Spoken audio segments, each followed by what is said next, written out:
साथियों नमस्कार, मैं हरिश्चंद्र बंडवाल इस वीडियो में आप सभी का स्वागत करता हूं। दोस्तों एक कहावत है, कहावत यह है कि चौबे जी चले थे छब्बे बनने लेकिन दुबे बनकर लौटे। लेकिन यहां मामला एकदम पलटा हुआ है। दुबे जी चले थे चौबे बनने और छब्बे बनकर लौटे। आप कहेंगे ये दुबे चौबे छब्बे वाला मामला क्या है? तो मैं आपको बताता हूं दोस्तों। निशिकांत दुबे, जी हां, भारतीय जनता पार्टी के सांसद, तेज तर्रार सांसद। लगता है दोस्तों निशिकांत दुबे जी की बातों का सुप्रीम कोर्ट पर बड़ा गहरा असर पड़ा है। कहां लोग निशिकांत दुबे पर कार्रवाई की मांग कर रहे हैं, इतनी बड़ी बड़ी हेडलाइन चलाई। यहां तो कुछ भी हेडलाइन चल सकती है। निशिकांत दुबे फंस गए, निशिकांत दुबे पर होगी कार्रवाई।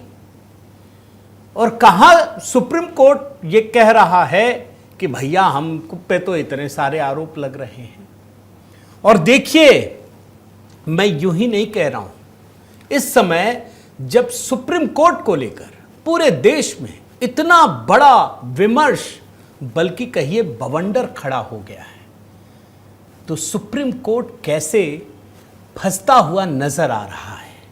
कोई नियत पर सवाल नहीं खड़ा कर रहा, लेकिन जो सवाल जनमानस में उभर रहे हैं वो सवाल मैं आपको दिखा रहा हूं। जैसे मैं आपको कुछ एग्जाम्पल देता हूं।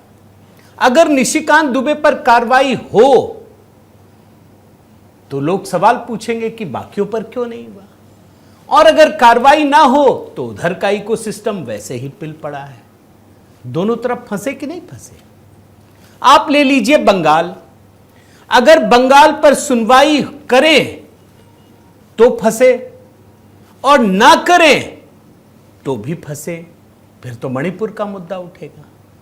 और इतना ही नहीं, मैं एक कदम और आगे आपको लेके चलता हूं। अगर बंगाल पर कोई फैसला कर भी दे तो भी फंसे। बंगाल सरकार तो पहले ही बोलती है कि मानेंगे नहीं, टीचर्स वाला मामला पता है ना। और अगर बंगाल पर कार्रवाई ना करें तो लोग सवाल उठा ही रहे हैं। और मैं मानता हूं दोस्तों कि सबसे बड़ी मुसीबत जस्टिस गवई के लिए, क्योंकि मणिपुर मुद्दे पर उन्होंने ही सुनवाई की थी। मैं आज आपको दिखाना चाहता हूं कि क्या वास्तव में सुप्रीम कोर्ट गहरे दबाव में है। मैं आप सबसे निवेदन करता हूं दोस्तों, एक ज्वलंत मुद्दा जिसको मैं आपके सामने लेकर आया हूं। और देखिए, अगला 24 घंटा भारी भी है। क्यों भारी है? जुडिशियरी के लिए, इस पूरे सिस्टम के लिए, देश की व्यवस्था के लिए, सब चीज के लिए मैं कह रहा हूं। वो मैं आपको दिखाना चाहता हूं। और आपसे निवेदन करता हूं दोस्तों कि आप भी कमेंट के साथ जरूर जुड़िए। आप सभी को जय सिया राम, ये कमेंट ही कीजिएगा दोस्तों। और हां, आपको एक जानकारी भी दे देता हूं आगे बढ़ने से पहले कि संविधान पर जो गीत मैंने तैयार किया है दोस्तों, कि संविधान का रखवाला कौन, उसे आप लोगों का प्रेम मिल रहा है। अगर आपने नहीं देखा है तो ज़रूर देखिएगा, और अधिक से अधिक HB मेलोडीज चैनल को दोस्तों शेयर कीजिएगा। खबर दिखाता हूं आपको, ये लाइन पढ़िए इस आर्टिकल का, जागरण का। राष्ट्रपति को कैसे आदेश दें, हम पर पहले ही आरोप लग रहे। निशिकांत दुबे मामले पर सुप्रीम कोर्ट की टिप्पणी। ये जो हेडलाइन है ना दोस्तों, ये लेफ्ट लिबरल गैंग के लिए बड़ा सदमा है। मैं चाहता तो सबका निकाल करके आपको दिखाता, लेकिन मैं उन चीज़ों में नहीं फंस रहा। मैं आपको ज़रा कुछ हार्ड हिटिंग फैक्ट्स और उन बातों को दिखाना चाहता हूं जो बाकी लोग दिखा नहीं रहे हैं। आपने यही सब जगह हेडलाइन में सुना होगा, निशिकांत दुबे फंस गए। लग रहा है क्या? कौन फंसा हुआ नजर आ रहा? आप देखिए ना, राष्ट्रपति को कैसे आदेश दें, हम पर तो पहले ही आरोप लग रहा है। और दोस्तों, निशिकांत दुबे ने कितनी बड़ी बात कही है। ऐसी बात कहने की हिम्मत नेहरू में होती थी, इंदिरा गांधी में होती थी, राजीव गांधी में होती थी। मैं वो भी आपको दिखा दूंगा। वो बात निशिकांत दुबे ने कही है, और सीधे सीधे सुप्रीम कोर्ट के सामने यह प्रश्न खड़ा कर दिया कि भैया जब सब कुछ संविधान में लिखा है तो आप कहां से आदेश ला रहे हैं? ये कौन से कानून की किताब से लेकर आए हैं? मैं बहुत छोटा हिस्सा आपको दिखाना चाहता हूं दोस्तों, एक बार ये बयान सुनिए। सब कुछ लिखत पढ़त में है तो तुम नया कानून कैसे बना दिया? 3 महीना कहां से लेके आ गए कि राष्ट्रपति को 3 महीने के अंदर फैसला करना है? ये किस कानून में लिखा हुआ? जो अपॉइंटिंग अथॉरिटी है उसको आप निर्देश कैसे दे सकते हैं? भारत के चीफ जस्टिस का अपॉइंटमेंट भारत का राष्ट्रपति का। इस देश का कानून भारत का पार्लियामेंट बनाता है, उस पार्लियामेंट को आप डिक्टेट करेंगे? खतरनाक प्रश्न है, लेकिन यही प्रश्न तो उपराष्ट्रपति धनखड़ साहब ने भी उठाए। इसमें इतनी गूंज क्यों हो गई? आपके मन में सवाल उठ रहा होगा। अभी मैं आपको दिखाता हूं, देखिए एक बहुत बड़ा विमर्श किस दिशा में जा रहा आपको समझ में आएगा। दरअसल निशिकांत दुबे ने इतनी बड़ी बात कही दोस्तों, इतनी बड़ी बात मैंने कल कम से कम वो जो एंटी मोदी इकोसिस्टम है ना, उनके कम से कम दर्जनों वीडियो देखे, दर्जनों वीडियो ऐसे बिलबिलाए हुए हैं, ऐसे बिलबिलाए हुए हैं, आप कल्पना नहीं कर सकते। उनका वश चले ना तो कहीं निशिकांत दुबे को मतलब बीच चौराहे में सजा ना दे दें। वो इतने बिलबिलाए हुए, क्यों बिलबिलाए हुए उस बयान को दिखाता हूं। सीधे इन्होंने सुप्रीम कोर्ट पर यह इल्जाम लगाया कि यह धार्मिक युद्ध भड़काने के लिए जिम्मेदार है, और उसमें भी गृह युद्ध की बात करते हुए सीधे चीफ जस्टिस ऑफ इंडिया का नाम ले लिया। बयान सुनाता हूं आपको, सुन लीजिए। इस देश में जितने गृह युद्ध हो रहे हैं उसके जिम्मेवार केवल यहाँ के chief justice of India Sanjeev Khanna साहब है। इस देश में धार्मिक युद्ध भड़काने के लिए केवल और केवल सुप्रीम कोर्ट जिम्मेवार है। देख रहे हैं ना, गृह युद्ध और धार्मिक युद्ध। क्यों? आपके मन में सवाल उठेगा, उसका जवाब आपको विष्णु शंकर जैन में मिलेगा। और कहां युद्ध हो रहा है इस समय आप जानते हैं ना, कहां पर उन्मादी है, कहां पर दंगे फसाद हुए। एक ही राज्य है अभी तो, पश्चिम बंगाल में हुए, मुर्शिदाबाद में हुए, हिंदुओं को मारा गया, हिंदू डर कर घर से बाहर निकल गए। लेकिन सारे मामले एक दूसरे से जुड़ रहे हैं, ध्यान रखिएगा, ऐसा नहीं है नहीं जुड़ रहे हैं। और वहां पर आकर विष्णु शंकर जैन का एक बयान बड़ा महत्वपूर्ण हो जाता है। उन्होंने कहा कि जब हम किसी मामले को लेके जाते हैं तो सुप्रीम कोर्ट सुनता ही नहीं है, भगा देता है। लेकिन अगर मुस्लिम पक्ष लेकर चला जाए तो धड़ाधड़ सुनवाई होने लगती है। आपको पहले यह बयान सुनाता हूं, फिर मैं बंगाल में लेकर आता हूं, और फिर आपको पता चलेगा कि सुप्रीम कोर्ट कैसे वास्तव में एक बहुत बड़े दुष्चक्र में फंसा हुआ दिखाई पड़ता है। पहले बयान सुनिए विष्णु शंकर जैन का। को लेके हम सुप्रीम कोर्ट आए थे सीधे, तो बोला गया सुप्रीम कोर्ट सीधे क्यों आ गए? और 7 साल से पूरा समाज इस देश के अलग अलग हाईकोर्ट में स्ट्रगल कर रहा है। 140 से ज्यादा याचिकाएं देश के अलग अलग हाईकोर्ट में दायर हो चुकी हैं, आज तक कोई इंटरिम रिलीफ नहीं मिली है। तो क्या पैमाना है, क्या मापदंड है कि एक पक्ष सुप्रीम कोर्ट आता है और उसकी सुनवाई की जाती है और इंटरिम ऑर्डर देने के लिए एक बात की जाती है? तो ये कानून, यही चीज दूसरे पक्ष के लिए भी लागू होनी चाहिए। आपके मन में यह जरूर सवाल उठता होगा दोस्तों कि आखिर इतना बड़ा मामला कैसे हो गया। ऐसा नहीं है कि अचानक से हो गया, ये पिछले 1-1.5 हफ्ते से चल रहा है। पहले एक फैसला आया जिसमें राष्ट्रपति को आदेश दिया गया, राज्यपाल को आदेश दिया गया, फिर वक्फ बोर्ड, और उसके बाद बीच में बंगाल की हिंसा। ये जो विष्णु शंकर जैन बता रहे हैं ना, ये फिर एक याचिका लेकर पहुंचे। जानते ही हैं कि मणिपुर में तो आपने सब कुछ किया, बंगाल में तो आप नहीं करेंगे। लेकिन इन्होंने एक चांस लिया, और उस चांस का असर देखिए। सुप्रीम कोर्ट में जब याचिका गई आज, यही अधिवक्ता विष्णु शंकर जैन, तो न्यायमूर्ति BR गवई और न्यायमूर्ति ऑगस्टीन जॉर्ज मसीह की पीठ के समक्ष यह याचिका गई। उन्होंने अपनी याचिका में कहा कि बंगाल में राष्ट्रपति शासन होना चाहिए, और यह भी कहा कि राज्य में केंद्रीय बलों को तैनात करने की आवश्यकता है। अब मजा देखिए, मुझे भी लगता है, आपको क्या लगता है जरूर बताइएगा। अगर एक सामान्य परिस्थिति होती ना दोस्तों, तो सुप्रीम कोर्ट में यह याचिका स्वीकार नहीं की गई होती। यह मेरा मानना है। आप क्या कहते हैं, आप क्या सोचते हैं, कमेंट करके बताइएगा। लेकिन इस याचिका को स्वीकार किया गया, और जस्टिस BR गवई ने जो बात कही उसको बड़े ध्यान से सुनिए। मैं कोट अनकोट में पढ़ रहा हूं मीडिया रिपोर्ट के हवाले से। आप चाहते हैं कि हम केंद्र सरकार को राष्ट्रपति शासन लागू करने का निर्देश दें। ये जस्टिस बी.आर. गवई कह रहे हैं, उनकी बेंच है, 2 जजेस हैं। फिर मैं सुना देता हूं। आप चाहते हैं कि हम केंद्र सरकार को राष्ट्रपति शासन लागू करने का निर्देश दें। इस पर वकील विष्णु शंकर जैन ने कहा कि पैरामिलिट्री फोर्स की तत्काल तैनाती की आवश्यकता है। इस पर फिर जस्टिस बी.आर. गवई कहते हैं, आप चाहते हैं कि हम इसे लागू करने के लिए राष्ट्रपति को आदेश जारी करें। वैसे भी हम पर कार्यपालिका में अतिक्रमण करने के आरोप लग रहे हैं। ये कहा, आप सोचिए निशिकांत दुबे के बयान का कितना बड़ा असर पड़ा है, कितना बड़ा असर पड़ा है, यह मैं आपको बता रहा हूं।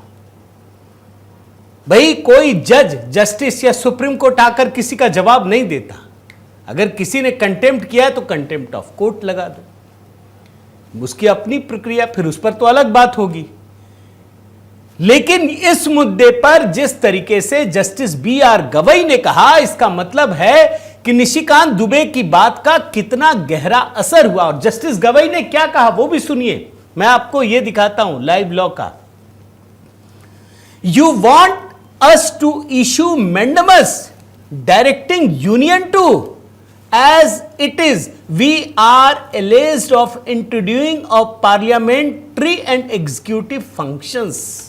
हिंदी में कहता हूं, आप चाहते हैं कि हम संघ को निर्देश देते हुए मैंडेमस जारी करें। मैंडेमस मतलब परमादेश जारी करें। वैसे भी हम पर संसदीय और कार्यकारी कार्यों में हस्तक्षेप करने का आरोप लगा है। बहुत बड़ी बात है दोस्तों, बहुत बड़ी बात है, क्योंकि राष्ट्रपति के खिलाफ रिट मैंडेमस जारी किया गया है। याद रखिए, राष्ट्रपति को आदेश जारी किया गया है जिस पर यह पूरा बखेड़ा खड़ा हुआ है। और सुप्रीम कोर्ट में बेंच ने B R. Gavai, justice B R. Gavai ने यह बात कही। आप कल्पना कीजिए, यह अपने आप में कोई छोटी बात नहीं है, किसी भी कीमत पर नहीं। और क्यों यह मुद्दा उठता है, क्यों सुप्रीम कोर्ट फंस गया, इसके लिए तो आपको मणिपुर के मुद्दे पर ही चलना पड़ेगा।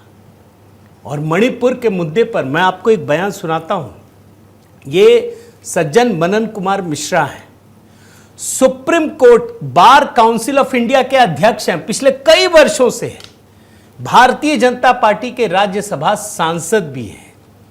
और बिल्कुल लेटेस्ट बयान सुना रहा हूं, बहुत पुराना नहीं है, कल ही का है। सुनिए बयान को। एक वरिष्ठ अधिवक्ता सुप्रीम कोर्ट के लिए यह पूछ रहा है, उसके मन में सवाल है। कोई नियत पर सवाल नहीं खड़ा कर रहा मेरे ख्याल से, लेकिन सवाल तो पूछने का हक है ना भैया। सवाल पूछ रहे हैं कि मणिपुर मामले में आपने स्वतः संज्ञान ले लिया, बंगाल में क्यों चुप है। बयान सुनिए। की बात थी, सुप्रीम कोर्ट ने, आपको याद होगा, सुओ मोटो उसका कॉग्निजेंस लिया। मुर्शिदाबाद में और वेस्ट बंगाल के कई जगहों पे पूरा वेस्ट बंगाल लगभग जल रहा है आज की तारीख में, और सुप्रीम कोर्ट की आंखें बंद हैं। तो पूरा देश, देखिए मैं तो वकीलों का भी प्रतिनिधि हूं, जनप्रतिनिधि भी हूं, तो पूरा देश की निगाहें सुप्रीम कोर्ट पर भी हैं। सरकार क्या करेगी, रिपोर्ट आएगा गवर्नर का, उसके बाद क्या होगा वो एक अलग मसला है। लेकिन सुप्रीम कोर्ट की आंखें इतनी बड़ी घटनाएं रोज हो रही हैं, एक दिन का नहीं, ये बढ़ती जा रही हैं, और सुप्रीम कोर्ट हमारा चुप है। देख रहे हैं ना, तुलना हो रही है। लेकिन अगर मुझसे पूछेंगे ना, ये तुलना ठीक नहीं है। हाँ, सुप्रीम कोर्ट सुनवाई करे, ये तो मैं चाहता हूं, स्वतः संज्ञान ले, ये भी मैं चाहता हूं। लेकिन जो पश्चिम बंगाल में हो रहा है और जो मणिपुर में हुआ, दोनों एक जैसे नहीं है। क्यों आपको बताऊं, आप हेडर पढ़िए ये। भाई मणिपुर में जो आग लगी, मणिपुर जिस तरीके से सुलग उठा, उसके पीछे हाई कोर्ट का एक फैसला जिम्मेदार है। जो काम वास्तव में एग्जीक्यूटिव और लेजिस्लेचर को करना चाहिए, वो हाई कोर्ट ने किया, और पूरा का पूरा मणिपुर सुलग उठा। तभी तो लोग बोलता है ना कि ओवररीच, जुडिशियल ओवररीच। आप किस लेवल तक जाएंगे भाई? कानून बनाने का काम जिसका है उसको दो ना, आप क्यों कर रहे हैं? मणिपुर में मणिपुर हाई कोर्ट के एक फैसले के बाद पूरा मणिपुर सुलग उठा और सब ने मिलकर किसको घेरा? मोदी जी। मैंने कहा ना, मोदी जी को घंटा बना दिया है, जो भी जाता है वह बजा डालो। किसी ने सवाल पूछा जुडिशियरी से कि आपकी वजह से ये मणिपुर सुलग उठा? और यहां तक कि दोस्तों, सुप्रीम कोर्ट ने स्वतः संज्ञान लिया और सरकार को लगातार घेरती रही कि अगर सरकार चुप रहेगी तो हम कार्रवाई करेंगे। दरिंदगी हो रही है। एक महिला का याद है ना वीडियो, महीने भर बाद रोक करके ठीक पार्लियामेंट के एक दिन पहले ये वायरल किया गया था। और सुप्रीम कोर्ट ने किस तरह इस मुद्दे पर सरकार को घेरने की कोशिश की, आप भूले नहीं होंगे दोस्तों। सुप्रीम कोर्ट ने एक भी मौके पर सरकार को ढील नहीं दी। होना भी नहीं चाहिए, कहीं अशांति है तो करना चाहिए, मैं भी बुरा नहीं मानता। लेकिन सवाल उठ रहा है कि एक तरफा क्यों? और तो और सुनिए, मणिपुर मामले में सुप्रीम कोर्ट के 5 जजेस हालात देखने पहुंचे थे। उनको भी यकीन नहीं था, किसी पे यकीन नहीं। सुप्रीम कोर्ट को लगा कि हम ही को देखना चाहिए और जस्टिस गवई की अध्यक्षता में 5 जजों की बेंच पहुंची वहां खुद देखने के लिए, खुद हालात का जायजा लिया। मणिपुर में हिंसा पीड़ितों से मुलाकात की। अब आप सोचिए, मणिपुर भारत का हिस्सा है, पश्चिम बंगाल हिस्सा नहीं है। 2014 से आप देखिए कैसी जातियां हो रही है। चुनाव हार जाए तो हिंसा होती है, चुनाव लड़े तब हिंसा होती है, चुनाव जीत जाए ममता तब भी हिंसा होती है। और पीड़ित कौन है? एक ही पक्ष है, हिंदू। रामनवमी हो तब भी हिंसा होती है, दुर्गा पूजा, कोई भी त्योहार ले लीजिए।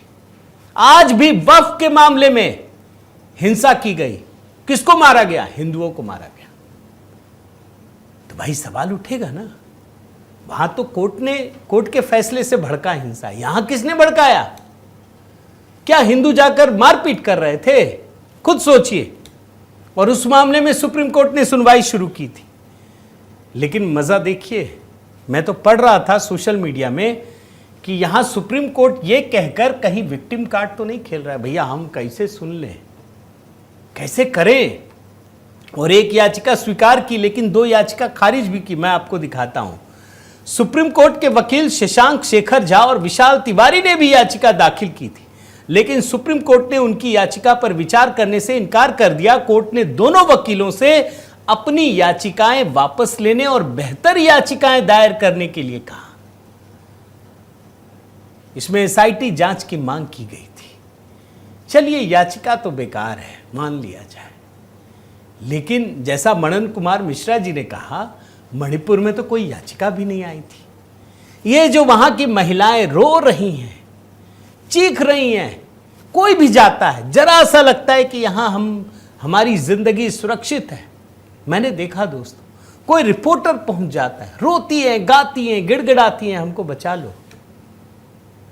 अभी राष्ट्रीय मानवाधिकार आयोग के लोग गए, वहां रोने लगी। महिला आयोग की चेयरपर्सन गई, वहां बिलखने लगी। राज्यपाल गए। यह हेडलाइन क्या किसी की आत्मा को झकझोरती नहीं है? सिंदूर पोंछ, चूड़ियां उतार, हमारे साथ चलो, पतियों को छोड़ देंगे। कौन सा आदमी है जिसकी आत्मा को ये हेडर झकझोरेगा नहीं? वहां तो एक वीडियो वायरल किया गया और सुप्रीम कोर्ट ने इतनी सक्रियता दिखाई, तब लोग सवाल पूछ रहे, पश्चिम बंगाल में हिंदू हैं इसीलिए आपने छोड़ दिया। और तो और दोस्तों, ये मुर्शिदाबाद वाला जो मामला है ना, ये ऐसा नहीं है। मैं पूरी रिपोर्ट पढ़ रहा था, इसमें आतंकवादी हैं, सीधे सीधे बांग्लादेशी आतंकवादी घुसपैठिए हैं, जो 35 लोगों की पहचान की गई है, जो बॉर्डर पार करके अंदर घुस गए। एसआईटी टीम की जांच में अंसारुल्लाह बांग्ला टीम के साथ इन लोगों के तार जुड़े हुए हैं और ये बांग्लादेश का एक प्रतिबंधित आतंकवादी संगठन है। और जानते हैं, मैं जो रिपोर्ट पढ़ रहा था, ये देखिए, मुर्शिदाबाद हमले की शैडो प्लानिंग।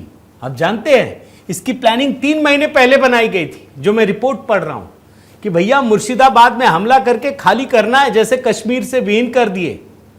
ये मौका मिल गया। अब ये घुस नहीं पा रहे थे, जो मैं पढ़ रहा हूं, ये लड़ाके, ये जिहादी घुस नहीं पा रहे थे, तो तय वक्फ ने एक मामला दे दिया। इधर शुरू हुआ, बीएसएफ के लोग इधर शिफ्ट हुए, खड़ाक से घुस गए। और इतना बड़ा बॉर्डर है दोस्तों, बिना राज्य सरकार के सहयोग के इस देश की सरकार कुछ नहीं कर सकती। अरे आप तार तो लगा देंगे, बंगाल की खाड़ी में क्या करेंगे? कहीं खाई है, कहीं समुद्र है, कहां से लगा देंगे हजारों किलोमीटर पर? और उसमें भी जो बंगाल की सरकार है वो जमीन देने में भी आनाकानी कर रही है। आप सोचिए, अब इस मामले में दोस्तों निशिकांत दुबे के बयान के बाद सुप्रीम कोर्ट गहरे दबाव में है, ऐसा मुझे लगता है, और यह बयान से भी नजर आता है। और यह तय हो गया है कि कल इसकी सुनवाई होगी। विष्णु शंकर जैन ने यह खुद बताया, advocate Vishnu Shankar Jain mentions a matter pertaining to a the matter is listed for hearing tomorrow. बहुत अच्छा है। फिर मेरे पहले सवाल पे आइए, सुप्रीम कोर्ट वास्तव में फंसा हुआ है इस मामले में। क्यों? मैं आपको बताता हूं। अब सुप्रीम कोर्ट सुनवाई ना करे तो सवाल तो उठ ही रहे हैं, सुनवाई करे। अब मान लीजिए किसी फैसले को सुना भी दे, सुप्रीम कोर्ट बोल दे कि ठीक है ये गड़बड़ हुआ है, और हुआ ही है, वो तो भाई दिख रहा है साफ। राज्य सरकार खुलेआम धमका रही है। ममता बनर्जी आज भी पीड़ितों से मिलने नहीं पहुंची, ये तो खुद खुलकर बोल रही है। वो इस हिंसा के बाद मौलाना की शरण में जा पहुंची। अब मान लीजिए सुप्रीम कोर्ट ने कोई एक्शन ले लिया, तो ममता बनर्जी मानेंगी? उनका तो वोट बैंक है भैया। वो टीचर वाले मामले में साफ कह चुकी हैं। सुप्रीम कोर्ट ने जब खारिज किया 25,000 टीचर्स की बहाली, पहले तो जवाब नहीं दिया, खारिज किया, बोल रही हैं हम नहीं मानेंगे, कैन नॉट एक्सेप्ट जजमेंट। तो मेरा तो मानना है दोस्तों, बड़े गौर से सुनिएगा, ये विष्णु शंकर जैन साहब को ये लाइन बोलना चाहिए आदरणीय माननीय सुप्रीम कोर्ट से कि मिलॉर्ड आप सुन लीजिए, लेकिन एक लाइन पहले ये तो तय हो जाए कि आप जो फैसला देंगे हम तो मान लेंगे, लेकिन ममता बनर्जी मानेंगी या नहीं मानेंगी ये तो पहले हो जाए तय। वो इस देश के संविधान के अनुरूप चलेंगी या नहीं चलेंगी, वो तो खुलकर कह रही हैं जेल चली जाएंगी, मुझे परवाह नहीं है। लेकिन वो सुप्रीम कोर्ट के जजमेंट को we can not accept judgement, ये कह चुकी हैं। अब आप समझ गए होंगे दोस्तों, ये परेशानी जितनी आसान सहज लग रही है ना, उतनी है नहीं।